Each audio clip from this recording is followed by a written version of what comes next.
오늘은 함께 봉독한 말씀을 통해서 응답하라 나의 사명, 이런 제목으로 함께 은혜 받기로 합니다. 따라합시다. 응답하라 나의 사명. 아멘. 사명을 잃으면 죽는 겁니다. 그렇다면 사는 자는 사명이 있기 때문에 살려주는 거예요. 오늘 여러분의 사명을 잘 감당하고 정말 주님의 뜻을 아름답게 이루어나가는 그런 모습으로 되어지기를 주의 이름으로 축복합니다. 영혼을 위한 닭고기 수프라는 저자인 마크 빅터 한센이라는 작가가 미국의 애틀랜타 대학에서 졸업식의 연설을 맡은 적이 있었습니다. 졸업생 중에는 엄청난 나이가 들어 보이는 할머니 한 분이 계셨습니다. 올해 72살이라고 밝힌 그녀는 많은 나이에도 불구하고 왜 어려운 의학 공부를 하는지 궁금한 마크는 몇 가지 질문했습니다. 선생님, 의학을 공부하기 전에는 무엇을 하셨나요? 나의 전직은 수녀였습니다. 하지만 내가 일하던 수녀원의 정년은 66살이었고 그 나이가 되면 반드시 수녀원을 나와야 됩니다. 그럼 이미 많은 나이인데도 어째서 7년이나 되는 세월을 의사가 되는 일에 쓰겠다고 결심을 하셨습니까? 이렇게 물어보니까 그가 말합니다. 나이는 들었지만 나는 아직 죽지 않았습니다. 제 인생의 목적은 남을 섬기는 데 있습니다. 이렇게 말하는 거예요. 그리고 나서 대학을 졸업한 후에 그 수녀는 지금 현재 하루에 150명의 환자를 보고 있다. 이런 얘기가 나오고 있는 것입니다. 여러분, 사명자는 죽지 않습니다. 자신의 나이, 성별, 건강은 아무런 문제가 되지 않습니다. 그러므로 감사하면서 주어진 시간을 할 수 있는 일을 하는 지혜가 열리기를 축복합니다. 어떤 사람이 가장 값진 인생을 사는 것인가? 바로 자신의 사명을 찾아서 그 사명에 충실한 사람이 아니겠습니까? 그래서 오늘 본문의 말씀을 제가 선택했는데 바로 본문에 누가 나오냐? 요나라는 사람이 나옵니다. 선지자죠. 하나님께서는 선지자에게 어느 날 요나를 불러서 내가 니느웨에 올라가서 복음을 전하라. 그래야 그들이 받을 것이다. 이렇게 명을 내렸는데 이 니느웨가 어디냐면 이스라엘을 계속 압박하고 쳐들어왔던 아시리아의 수도가 바로 니느웨거든요. 그렇기 때문에 요나가 생각할 때 우리나라를 싸움하게 만들고 어렵게 만들고 우리나라의 적이 되는 그 나라를 내가 말 한마디 선포해가지고 평안을 찾아버린다면 그건 말이 되지 않지 않느냐. 그러니까 내 생각을 따라서 그가 니느웨를 가지 아니하고 요바로 내려가서 다시스로 가는 배를 정반대로 차고 내려갔어요. 하나님께서는 요나에게 모든 사람을 구원하기를 원하는데 그 하나님의 마음을 모르는 거예요. 그러므로 사명을 따르지 아니하고 자신의 생각도 다시스로 향했던 것입니다. 바로 의 모습을 보면서 우리 모두가 다 사명이 무엇인가, 또 우리가 해야 될 일이 무엇인가, 으로 바라봐야 되는가, 이런 말씀을 총체적으로 생각하면서 응답하라 나의 사명, 이런 제목으로 함께 은혜 받는 시간이 되기를 주의 이름으로 축복합니다. 그러면 첫째로 하나님이 내게 주신 사명이 있음을 알아야 돼요. 이걸 모르면 안 돼요. 마치 돼지 목에 진주 목걸이를 꽂아준 듯 그가 진주가 귀한 줄, 값이 있는 줄 어떻게 알겠습니까? 모르는 거 아니겠습니까? 마찬가지로 내가 사명을 알지 못한다면 나 인생이 별 볼 일 없는 겁니다. 그래서 오늘 우리가 다시 한번 사명을 깨달을 수 있는 그런 믿음의 지혜를 받기를 바랍니다. 1절의 말씀 보면 요나가 누구냐면 아미떼의 아들 요나에게 임하니라. 아미떼 아들 요나라 그랬거든요. 그럼 열왕기하 14장 25절의 말씀 보면은 아미떼는 가드헤벨 출신이라고 말이 있는데 가드헤벨은 어디냐? 갈릴리 지방 나사렛 지역 옆에 있는 조그마한 마을 이름입니다. 요나는 당연히 갈릴리 지방 사람이죠. 이 말은 요나는 신앙의 정통을 중시하는 이스라엘 사람, 유대 사람이라는 것을 우리에게 증거하고 있는 것입니다. 이스라엘 사람의 특징은 뭐냐? 바로 선민의식이거든요. 나는 하나님의 자녀다. 한마디로 나만 구원받았다. 우리 민족만 구원받았다. 우리들만의 하나님이다. 이것이 바로 이스라엘 민족의 잘못된 선민 특징의 사상이거든요. 그래서 요나가 어떻게 생각합니까? 나는 이스라엘 사람을 위하여 부름을 받은 선지자인데 내가 이방 나라에 가서 우리나라를 적으로 생각 그 나라에 가서 어떻게 말씀을 전하겠냐 이것입니다. 요나를 보내서 이방인들까지도 하나님은 구원하시길 원하셨다 그 말인 것입니다. 요나는 하나님의 명령이 떨어지자 도망을 가고 말았습니다. 그러나 하나님이 도망가도록 내버려 둡니까? 안 내버려 두는 거예요. 요나에게 사명이 있기 때문에 하나님은 요나를 발걸음을 올려서 결국 다시 니느웨로 돌아가게 만드는 것입니다. 여러분 그때 얼마나 많이 고통을 받았습니까? 그냥 편히 갈 일을 고난을 받았습니다. 풍랑에 고난을 받고 물고기 뱃속에 들어갔습니다. 그러나 결국 그 길로 가게 하려는 것이 누구냐? 바로 하나님이에요.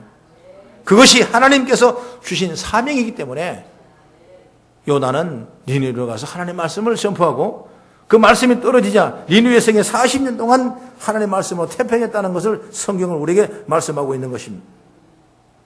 우리가 신약 성경에 예수님 다음으로 훌륭한 사람이 바울 사도라는 말을 우리가 능히 얘기를 했습니다.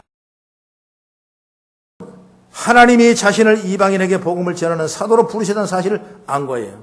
그 깨달은 겁니다.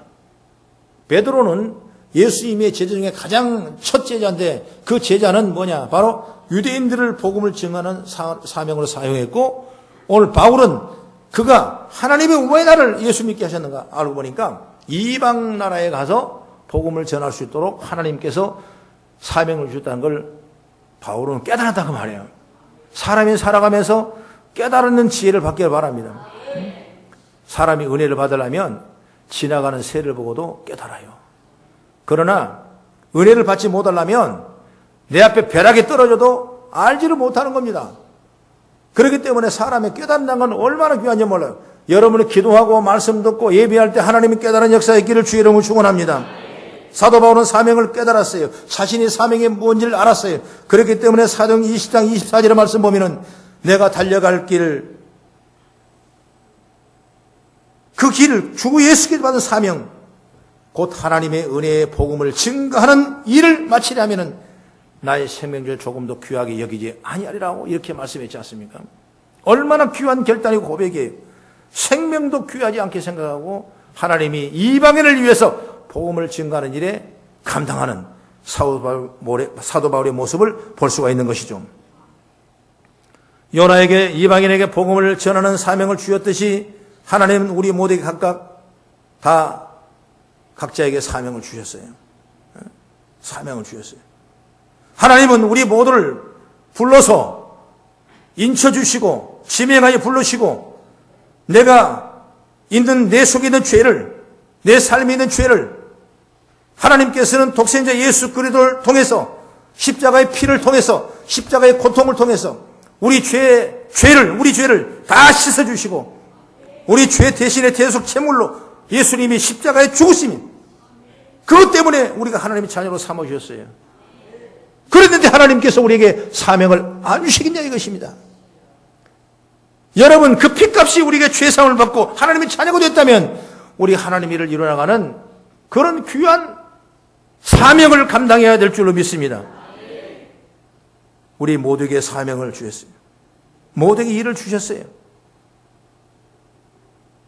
일이 뭡니까? 사명이에요. 사명. 하나님은 우리를 부르는 걸 소명이라고 그래요. 우리를 일을 맡기신 건 사명이에요. 오늘 2016년 저는 하나님의 큰 음성을 듣고 저는 외쳤습니다. 한 사람이 한 영혼을 전도하라. 저는 내 가슴에 울리는 소리가 나왔어요. 내가 왜 전도하지 못했는가? 우리 성도가 왜 전도하지 못했는가? 왜 한 영혼을 전도하지 못했는가? 우리 주님께서는 마지막 유언, 마지막 말씀, 최고의 말씀이 바로 전도하라는 건데 왜 우리는 전도하지 못했는가? 그 마음이 너무나 부딪히는 거예요. 2016년 표를 한 사람이 한 영혼을 전도하자. 사명 중에 사명이고 우리를 향한 하나님을 향한 축복 중에 축복인 줄 믿으시기 바랍니다. 예수님께 마태복음 28장 19절에 말합니다. 너희는 가서 모든 민족으로 제자를 삼아 아버지와 아들과 성령 이름으로 세례를 주라고 말씀했습니다. 마가복음 16장 15절의 말씀에도 너희는 온 천하에 다니며 만민에게 복음을 증거하라 그랬습니다. 사도행전 1장 8절의 말씀 보면은 성령이 권능에 임하시면 너의 권능을 받으면 예루살렘과 온 유대와 사마리아 땅까지 이르러 나의 증인이 되리라 그랬습니다. 여러분, 이 예수님의 말씀을 종합해 보면은 여기 있지 말고 모든 민족으로 제자를 삼아 구원시키라는 겁니다. 그렇기 때문에 예수님의 절대절명에 우리가 향한 사명은 전도해야 되고 세계 선교를 위해서 이방인을 위해서 사마리아 땅끝까지를 위해서 우리가 전도하고 기도를 올릴 수 있는 그런 믿음의 자녀가 되기를 주의 이름으로 축복합니다. 할렐루야. 그 우리가 사명을 받은 거예요. 다 받았어요. 기도의 사람 E.M. 바운즈라는 사람이 이런 비유를 했습니다. 하나님께서 하늘의 세 천사를 불렀대요. 그래가지고 한 천사에게 황금을 만든 호를 들고 제국을 다스리는 왕이 되게 했어요. 또 다른 천사를 내려보냈습니다. 그 사람은 계산기를 큰 걸 줬어요. 그러면 너는 큰 기업의 사장이 되라 그랬습니다. 또 한 천사는 바가지를 줬어요. 이걸 왜 주셨습니까? 가장 어렵고 힘든 빈민촌에 내려가서 똥 푸는 일을 해라. 세 천사가 각각 하나는 황금홀과 하나는 계산기와 하나는 똥바가지를 들고 이 세상에 내려온 거예요. 바운즈는 비유 끝에 이런 질문을 합니다. 세 천사들의 사명감의 차이가 있을까요? 세 천사들 사명감의 차이가 있을까요? 결론은 없다는 거예요. 결론은 없다는 거예요. 우리가 어떤 환경이 있든 하나님의 사명은 차이가 없는 겁니다. 그래서 마태복음 25장의 말씀 보면은 주인이 종에게 5달란트, 2달란트, 1달란트를 각각 맡겼습니다. 그리고 내가 다시 왔을 때 그것을 계수하자고 그랬어요. 그런데 1달란트 받은 사람은 쉽게 생각했어요. 자기 생각했어요. 주인 생각하지 않았습니다. 그래서 땅에 묻어놓고 나중에 계수하면 그걸 보이려고 자기 생각을 했던 것입니다. 그러나 2달란트, 1달란트 받는 사람은 그것을 사명을 알고 열심히 일을 해서 2달란트를 모으고 5달란트를 모았다 이것입니다. 주인이 와서 계수해 봤습니다. 1달란트를 가져온 그 자에게는 무슨 얘기를 합니까? 무익한 종아, 게으르고 악한 종아 그랬습니다. 무익한 종아, 바깥 어두운 데 쫓아내라. 거기서 내가 슬피 이를 갈미 있으리라 그랬습니다. 그것이 자기 사명을 감당하지 못한 사람의 결론이에요. 2달란트, 5달란트를 받은 자는 열심히 일했습니다. 그리고 계수해봅니다. 그리고 칭찬합니다. 잘했다. 충성된 종아, 내가 맡은 일에 충성했음에 더 많은 것을 내게 채워주리라. 그리고 주인의 즐거움에 내가 참여하리라고 이렇게 분명히 말씀했어요. 똑같은 똑같은 사명감의 차이가 있습니다. 없는 거예요. 그러나 사명을 감당한 사람과 그렇지 않은 사람이 너무나 차이가 나는 것입니다. 그렇기 때문에 제가 말씀드리고 싶은 것은 자신의 사명을 깨닫는 것이 최고의 복 중의 복이다. 할렐루야. 뿐만 아니라 달란트를 주신 주인의 생각도 생각해 본다면 그 맡겨진 그 사명이 최고의 복 중의 복주라는 걸 볼 수가 있는 것입니다. 설령 내 사명이 무엇인지 모른다 할지라도 우리가 아는 것이 있어요. 내게 맡고 있는 직분이 있는 것입니다. 내게 맡겨진 오늘 주일날 나와서 내 자리에 앉아야 될 그런 귀한 결정과 결단이 바로 우리의 사명을 이루나가는 아름다운 모습이라고 저는 생각합니다. 우리 믿음을 쉽게 팔아버리지 마십시오. 하나님이 내게 주신 사명을 쉽게 버리지 마십시오. 하나님이 오늘 거성교회라는 공동체를 통해서 저와 여러분이 축복받기 위해서 내게 주신 맡겨진 일들이 많다 이것입니다. 이걸 잘 감당해서 하나님이 예비한 좋은 것으로 충만하게 채워가는 아름다운 모습이 여러분 되기를 주의 이름으로 축복합니다. 그 다음에 두 번째로 우리가 생각할 문제는 나는 그 사명을 다하는 사람인가? 여러분 한번 생각해 봐야 돼요. 우리 모두에게 하나님이 각각 사명을 주셨는데 그 사명은 복받는 복을 한 말입니다. 그래서 사도 바울은 이렇게 말합니다.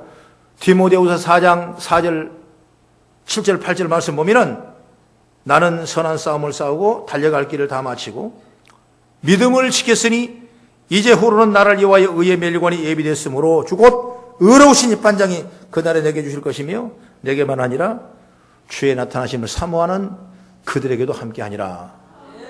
이렇게 성경은 말씀했다 이것입니다. 믿음을 지키고 선한 싸움을 하고 주님이 맡기신 일에 충성하는 사람은 모두 다 상을 받을 것이다. 오늘 요나를 봅시다. 요나를. 그는 니느웨로 가기를 싫었던 것입니다. 그래서 다시스로 가는 배를 안전하게 타고 내려갔습니다. 그랬는데 지중해 한 중간에 들어가다 보니까 풍랑이 일기 시작했습니다. 생각할 때 그 풍랑을 보니까 의미심장해요. 일반적인 풍랑이 아닌 걸 직감하고 선원들은 사람을 다 깨웠습니다. 그리고 집합시켰어요. 여기에 분명히 하나님의 뜻을 거역하는 죄인 한 사람이 있는 것입니다. 당신의 죄를 지었습니까? 이 말은 뭐냐면 오늘 성경을 본다면 적용한다면 당신의 사명을 지금 감당하고 있습니까? 당신의 사명을 감당하고 있으니까 물어본 거예요. 다 감당하고 있다고 했어요. 여기 누가 죄인입니까? 다 죄인이 아니라는 거예요. 그런데 그러면 어떻게 판명할 방법이 없잖아요. 그래서 뭡니까? 제비를 뽑습니다. 제비를 뽑았는데 누가 뽑혔냐? 요나가 뽑힌 거예요. 요나가 너 죄인이래. 그래서 요나를 풍랑이 이를 때 풍랑 속으로 요나를 던집니다. 요나에게 자백을 받습니다. 그 얘기가 요나서 1장 10절의 말씀 보세요. 이렇게 말합니다. 시작. 자기가 여호와의 얼굴을 피함인 줄 그들에게 말하였으므로 무리가 알고 이제 심히 두려워하여 이르되 내가 어찌하여 이렇게 행하였느냐. 선원들이 선지자인 요나를 책망하는 거예요. 이 얼마나 부끄러운 일입니까?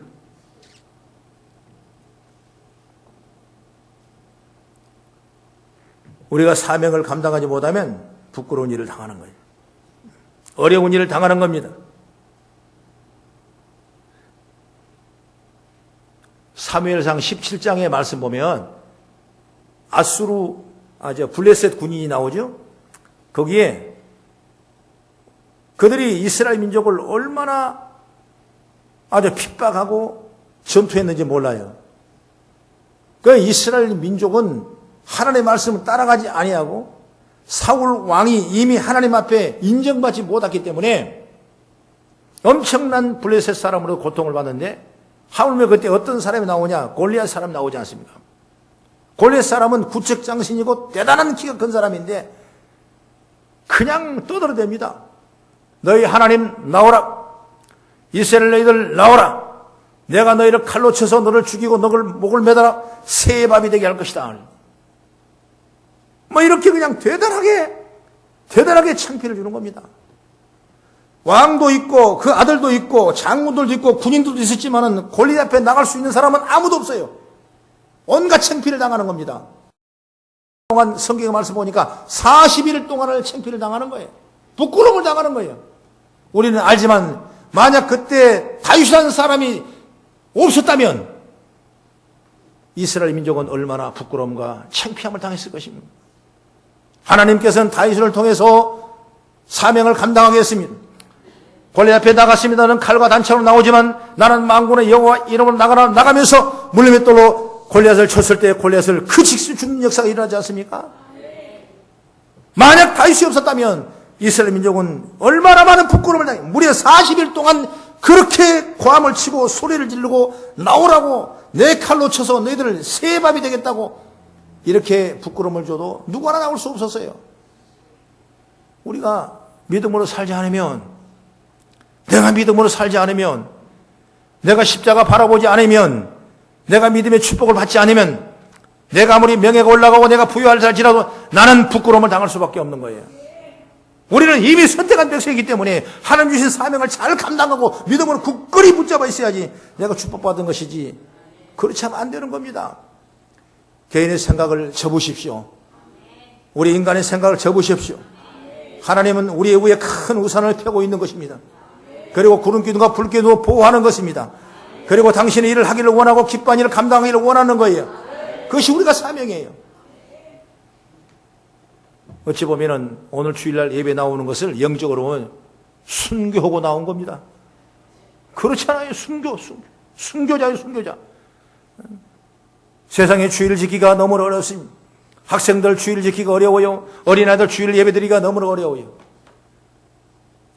오래된 교회, 큰 교회, 아주 역사가 오래된 교회를 가보면 어린아이들보다 하얀 머리를 갖고 계신 어른들이 훨씬 많은 걸 너무나 많이 보는 겁니다. 여러분, 우리가 귀한 사명, 절대절명의 사명, 내게 사명이 있는가, 나의 사명을 감당하고 있는가, 정말 내가 주님이 그렇게 지상 명령인 한 영혼이라도 구원할 수 있는가, 내 주위에, 내 가정에, 내 이웃에, 친척에, 여러분, 예수를 믿지 않는 사람이 얼마나 많습니까? 어떤 사람은 전도하라 그러니까 어떤 이 말하냐합니까? 한 사람도 전도할 사람이 다 물어봤더니 안 간다고 그러더래. 그래서 할 사람이 어떤? 아이고, 미치고 환장할 일이지. 여러분, 우리가 사명을 감당하시기 바랍니다. 하나님은 사명을 감당할 때 역사가 일어나는 거예요. 그 사명을 통해서 교회는 축복을 받게 되는 거예요. 제가 체코슬로바키아를 갔는데 거기 나는 가서 깜짝 놀랐어요. 별로 지식이 없는데 우리 이승만 대통령 분이 프란체스카 여사인데 그분이 체코 출신이더라고요. 그런데 체코에서 아주 큰 공장을 노리는 회사 아주 큰 딸이에요, 큰 딸. 그러니까 그 회사를 자기가 다 이끌어갈 말하자면 후계자. 아주 재벌 후계자예요. 그런데 어느 실업자 파티에 왔다가 누구를 만났냐? 동양 사람 이승만 그 조그마한 사람을 만난 거예요. 그게 마음에 든 겁니다. 그러니까 아버지한테 나 그만두겠습니다. 회사 일 안 하겠습니다. 한국으로 가겠습니다. 그러면서 그가 사명을 감당하기 위해서 자기 회사를 그만둔 겁니다. 정말 어떻게 보면 자기의 물질이 있고 명예가 있고 그 회사를 대신 이어받을 만한 대단한 능력인데도 불구하고 그걸 버리고 대통령 결혼했어요. 나는 깜짝 놀랐어요. 그분이 그 동네 사는지를 몰랐단 말입니다. 내가 그 얘기를 하려는 것이 아니라 거기에 보니까 야누스라는 사람이 있는데 이번에 우리 종교개혁이 야누스 순교 600주년을 맞이하는데 그리고 칼빈 또 마틴 루터의 종교개혁은 500주년을 맞이하고 있습니다. 그런데 이미 마틴 루터가 종교개혁에 희생을 하는 거예요. 그는 천주교 신부로 있으면서 성도들이 성찬을 하지 못하는 것을 마음이 아파했던 성경은 다 성찬받기로 했어요. 또 고해성사를 하고 면죄부를 팔고 이런 잘못된 교권과 잘못된 천주교의 이 모습들 그리고 성도를 성경을 보지 못하게 하는 이런 악한 이런 교리들 이런 걸 생각할 때 성경을 보면 볼수록 너무나 마음이 아픈 거야. 그래서 신부의 자리를 놓고 그는 정면으로 로마 교황청에 반박문을 올리는 거죠. 그것 때문에 야누스라는 사람은 지금으로 600년 전에 체코슬로바키아에서 한 광장에서 장작을 모아놓고 거기다 불로 화양을 합니다. 그 동상이 그대로 서 있더라고요. 동상을 보니까 장작 더미 위에 그 야누스라는 동상이 다 있어요. 그 불을 봐서 불이 타올릅니다. 그랬을 때 내가 한마디 하고 싶다 그랬습니다. 당신은 나를 죽이지만은 나 다음에 죽일 사람이 100년 후에 1000명, 2000명, 10,000명이 나올 것이다. 그랬어요. 그 예언의 역사가 나중에 100년 후에 마틴 루터, 칼뱅을 비롯해서 수많은 사람이 종교 개혁을 해서 그때부터 우리가 지금 믿는 이 기독교라는 예수교라는 종교를 믿고 예수 보혈을, 예수 부활, 예수를 증거하며 우리가 나가고 있는 것입니다. 여러분 한 사람의 사명이 이렇게 위대한 역사를 이루게 되는 것입니다. 오늘 여러분 가정과 여러분 생활에 그 사명을 감당하는 놀라운 역사가 있기를 주의 이름으로 축원합니다. 하나님은 우리를 사랑하시고 축복받기를 원하신 것입니다. 늘 함께 우리의 동행하시기를 원하신 것입니다. 오늘 야누스와 함께 했던 그 하나님, 오늘 다윗에게 했던 하나님, 저와 여러분이 함께한 줄 믿으시기 바랍니다. 그 시편 23편 1절의 말씀 보면은 여호와는 내 목자시니 내게 부족함이 없으리로다. 여러분 우리는 어린 양 같은 존재예요. 길을 알지 못하고 생각이 두뇌가 짧아요. 아무리 100년 만년 내가 잘한다 하지만은 쌓아놓은 것은 바벨탑에 불과해요. 그러나 우리의 목자가 되신 예수님이 있다면 우리는 영원한 하나님의 축복을 받을 수 있는 것이죠. 내가 주님 일을 하면 주님이 내 일 해주시는 거예요. 믿으시면 아멘. 이런 믿음의 지혜를 받기를 주의 이름으로 축원합니다. 요즘에 제가 서울 가면 지하철을 타고 가면 뭐 대전도 마찬가지겠지만은 핸드폰을 얼마나 많이 쓰는지 몰라요. 그래서 제가 그 생각을 했어요. 핸드폰은 나의 목자시니 내게 부족함이 없으리로다. 어린아이가 됐든 어른들이 됐든 다 핸드폰. 지금도 예배 중에 아마 우리 교회는 없지만 다른 교회는 문자하는 사람도 있을 거예요. 또 모지만 떠들어 볼 거예요. 이렇게 사람들이 핸드폰에 너무나 집중해요. 지하철 타고 가다 보니까 다 핸드폰 다 켜고 있어. 나만 없네, 나만 없어. 나도 핸드폰에 있으니까 괜히 꺼냈죠. 볼 거 있어야지. 사진 찍은 거 봤죠, 사진 찍은 거. 핸드폰에 집중하면 핸드폰 사정이 좋아하는 거예요. 우리가 말씀에 집중하면, 사명에 집중하면 그걸 누가 좋아합니까? 하나님이 좋아하시는 거예요. 오늘 우리들이 사명을 감당해서 주님이 일을 감당해서 주님이 기뻐하는 일을 감당하는 한 영혼을 구원하는 여러분의 삶이 되기를 주의 이름으로 축원합니다. 나만 믿은 믿음이 아니에요. 요나는 내만 믿으면 된다, 나의 하나님은 된다, 이렇게 생각하고 엄청난 고통을 당한 거예요. 왜 우리가 고통을 당합니까? 왜 우리가 염려를 당합니까? 왜 우리가 어려움을 당합니까? 오늘 주님의 일을 감당하길 바랍니다. 너희는 먼저 그날을 오라, 그리하면 내게 모든 걸 더하니라고 말씀한 것처럼 믿음을 가지고 승리하기를 주의 이름으로 축원합니다. 다윗도 시편 18편 1절에 말합니다. 나의 힘이 되신 여호와의 내가 주를 사랑하나이다. 어떤 것보다 하나님이 나의 힘이라는 거예요. 여호와를 앙망하라, 그리하면 너를 인도하시리라 그랬습니다. 하나님의 축복이 저와 여러분에게 있기를 주의 이름으로 축원합니다. 하나님이 나에게 주신 사명을 내가 살아가길 바랍니다. 하나님이 축복하시는 거예요. 하나님이 가만히 있겠습니까? 우리 하나님이 어떤 하나님인데 가만히 있겠습니까? 하나님이 역사하시는 거예요. 그리고 세 번째로 나의 사명이 나의 생명이다. 따라합시다. 나의 사명이 생명이다. 사명이 나의 생명이에요. 생명. 그렇게 생각이, 무게 있게 생각이. 하나님은 요나를 물고기 뱃속에 집어넣습니다. 얼마나 고통을 당하겠습니까? 3일 동안 하나님 앞에 부르짖어 기도했습니다. 하나님, 나 고통스럽습니다. 어렵습니다. 힘듭니다. 물고기 뱃에 나를 빼주세요. 내가 다시 하나님의 말씀을 따라가 니느웨 가겠습니다. 그 소리를 하나님 듣고는 물고기를 어디로 돌립니까? 반대 방향. 다시 물길을 치고 올라가서 니느웨 성에 토해놨던 것입니다. 죽이지 않았어요. 왜? 사명이기 때문에. 하나님 우리에게 사명을 주셔서 우리의 건강을 주시고 생명을 주시고 축복을 준 줄 믿으시기 바랍니다. 사도 바울은 이렇게 고백했어요.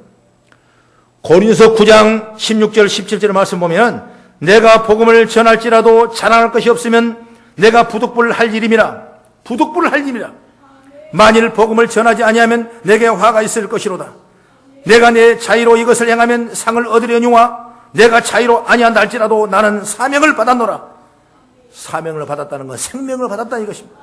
자유로 얻으라도 상을 얻지만은 자유로 아니한다 억지로 할지라도 나는 사명을 받아 생명을 이룬 것이다. 바울이 그런 고백을 했기 때문에 자기 목숨을 내놓고 유럽을 전도하는 위대한 일을 감당을 볼 수가 있는 것이죠. 나는 오늘 설교를 준비하면서 우리가 어떤 사명을 가져야 될까? 너무나 큰 사명만 얘기했나? 작은 소책자, 제가 시집을 하나 봤습니다. 정학진 목사님의 시집인데 시집 제목이 나무는 꼿꼿이 선체의 임종을 맞는다. 이런 글이 책입니다. 거기에 조그마한 글이 있습니다. 모야 병을 앓고 있는 15세 소년의 투병기를 지켜보다가 나는 울었다. 문득 건강한 것은 축복이 아니라 거룩한 부담이다. 사명을 깨닫는다 그랬어요. 곰팡이 냄새나는 지하교회 서너 명 교인이 전부 있는 새빵교회에서 월세 내는 나를 두려워하는 미자랍 교회가 존재하는 한 더 이상 큰 대리석 건물은 축복이 아니다, 부담이다. 내게 사명임을 깨달았다. 뼈까지 달라붙은 쇠꼬챙이 같은 마른 몸을 하고 목마른 눈초리로 쳐다보는 아프리카 검은 대륙의 어린이들이 있는 한 하루 세 끼 따박따박 먹는 것이 더 이상 복이 아니다. 부끄러움이다. 그랬습니다. 잘 먹게 해주셔서 감사하다고 기도할 일이 아니다. 잘 먹게 되어 죄송하다고, 우리만 잘 먹게 하는 게 못내 죄송하다고, 내가 가진 걸 나눌 수 있는 용기를 달라고 기도해야 된다. 왜? 이것이 나의 사명이 되기를 원한다. 그랬습니다. 사랑하는 자식을 잃고 가슴 아파하고 울고 있는 교우가 있는 한 더 이상 내 자식이 건강하게 자라게 되는 게 복이 아니다. 남들보다 앞서고 칭찬거리가 많은 게 자랑이 아니다. 입 다물고 겸손히 그분의 은혜를 기억하며 가는 것이다. 그것이 나의 사명이다. 여러분, 사명은 멀리 있는 것이 아닌 것. 내 환경에서, 내 이웃에서, 내 가족에서 불타는 사명을 채우시기 바랍니다. 그리고 주님을 위한 일을 나간 여러분 되기를 주의 이름으로 축원합니다. 오늘 이런 말씀을 통해서 우리 가슴에 울리는 음성을 듣기를 주의 이름으로 축원합니다. 각자 저와 여러분에게 귀한 사명을 주었습니다. 그래서 저는 오늘 본문의 제목을 응답하라 나의 사명. 응답하라 나의 사명. 여러분, 우리의 사명은 무엇이고 마땅히 해야 할 일이 무엇입니까? 그 일을 내 감정, 이기심, 불평, 환경 탓 버리고 지금 잘하고 계십니까? 그 일을 어떻게 하시렵니까? 주님은 우리의 대답을 듣고 싶어 할 줄로 믿습니다. 우리가 맡겨준 거성교회라는 공동체, 하나님이 절대절명에 원하시는 시상명령 한 영혼을 구원하라는 거룩한 말씀의 부담감을 가지는 것이 우리에게 진정한 사명이라고 생각합니다. 여러분, 우리도 할 수 있습니다. 더 귀한 일 할 수 있어요. 더 큰 일 할 수 있어요. 2단트를 받아서 2단트를 남길 수 있습니다. 5단트를 받았다면 5단트를 남길 수 있는 것입니다. 그러나 우리가 한란도 받았다고 그걸 숨기지는 맙시다. 오늘 주의 뜻을 이루어가는 아름다운 모습을 세워서 하나님이 2016년을 우리 교회와 여러분 사업과 여러분 가정과 여러분 생활에 위대한 하나님의 축복이 함께 입되기를 주의 이름으로 축원합니다. 기도하겠습니다.